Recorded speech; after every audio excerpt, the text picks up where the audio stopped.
Nnamdi Kanu's case, a legal matter or political persecution?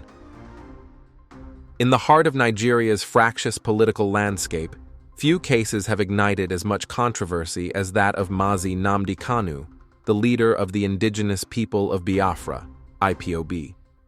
Since his initial arrest in 2015, Kanu's detention and trial have become a lightning rod for debates on federalism, ethnic tensions, and the rule of law. Charged with terrorism and treasonable felony, Kanu, whose group advocates for the restoration of Republic of Biafra, has spent nearly a decade in custody.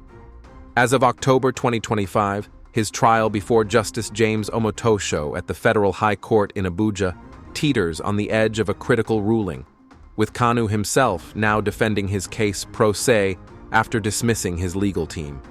The central question persists. Is this a legitimate pursuit of justice against alleged threats to national security, or a blatant case of political persecution aimed at silencing self-determination? This article examines the timeline, legal intricacies, and broader implications, drawing on court records, expert opinions, and public discourse.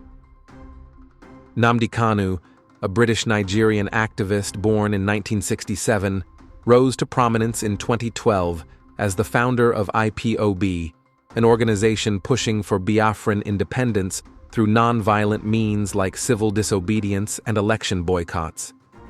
Drawing inspiration from figures like Mahatma Gandhi and Martin Luther King Jr., Kanu used Radio Biafra, a London-based station, to criticize what he called Nigeria's zoo status, accusing the federal government of marginalizing the Igbo ethnic group.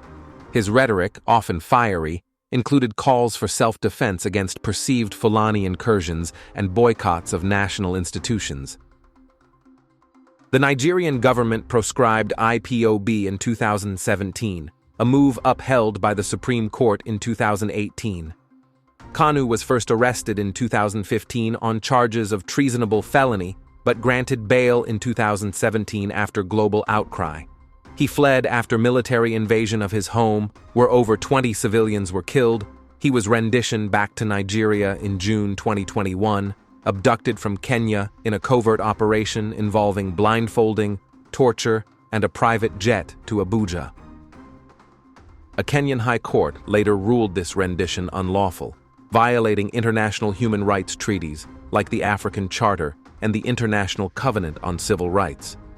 Upon return, Kanu faced an amended 7-count charge under the repealed Terrorism Prevention Act 2013, including incitement to violence and affiliation with a terrorist group.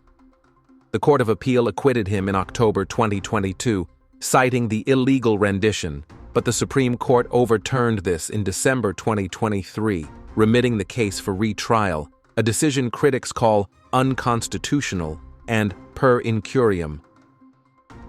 Prosecutors, led by the Department of State Services, DSS, argue Kanu's broadcasts fueled southeastern unrest, including the NSARS protests and attacks on security forces. Witnesses, testifying under pseudonyms like AA and BBB, presented videos and audios where Kanu allegedly urged followers to burn down Lagos or kill policemen, linking his words to insurrections and the 2017 killing of politician Ahmed Gulak. A DSS expert claimed Kanu's rhetoric was the underlying cause of violence, with evidence including seized broadcasting equipment and a N1 billion damages award from a separate 2017 home invasion case admitted as context. The government closed its case in June 2025, insisting a prima facie terrorism charge under the new Terrorism, Prevention and Prohibition Act 2022 exists, separate from rendition flaws. Kanu's defense, however, paints a picture of legal farce. His team filed a no-case submission in July 2025, arguing the prosecution failed to link him to any violence. Cross-examinations revealed no direct evidence of killings tied to his words. Critically, the 2013 act underpinning the charges was repealed in 2022 without a saving clause, rendering the trial a nullity under Section 36-12 of the 1999 Constitution, which voids convictions without a defined offense in written law. Count 7, under the inapplicable criminal code, lacks jurisdiction in Abuja's penal code territory. U.S. Attorney Bruce Fein, Kanu's international counsel, urged dismissal in October 2025, citing the Kenyan ruling and lack of jurisdiction.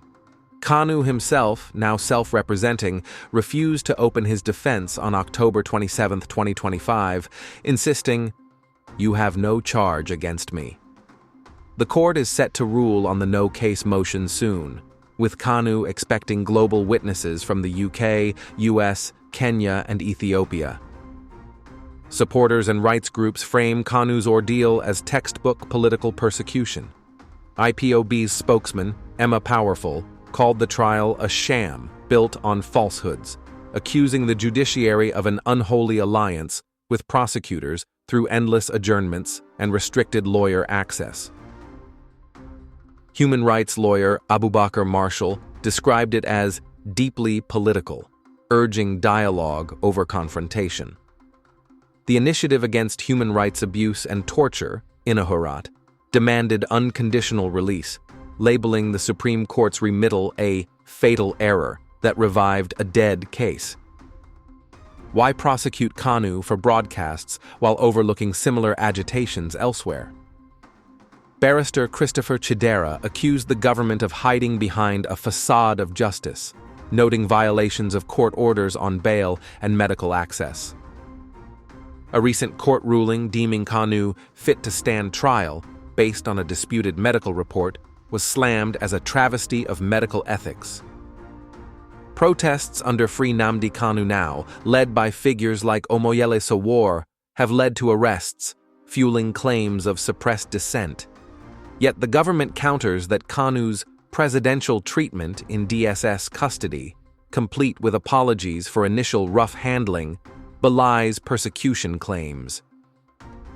Officials argue his release without trial would embolden violence, prioritizing national security over technicalities. A test for Nigeria's democracy. Kanu's case transcends one man. It probes Nigeria's federal character. If a legal matter, it underscores accountability for inflammatory speech amid rising insecurity. If persecution, it exposes ethnic biases, eroding trust in institutions and risking further unrest. Legal experts like Victor advise Kanu to reconsider self-representation, warning it could squander a winnable defense. Broader calls from Tope Temokun urge release as a moral imperative to affirm democracy. As Justice Omotosho's ruling looms, the world watches. A dismissal could vindicate due process. Conviction might deepen divides. Either way, Kanu's saga demands Nigeria confront its ghosts, Biafra's scars, marginalization, and the thin line between law and power. Family Writers Press International,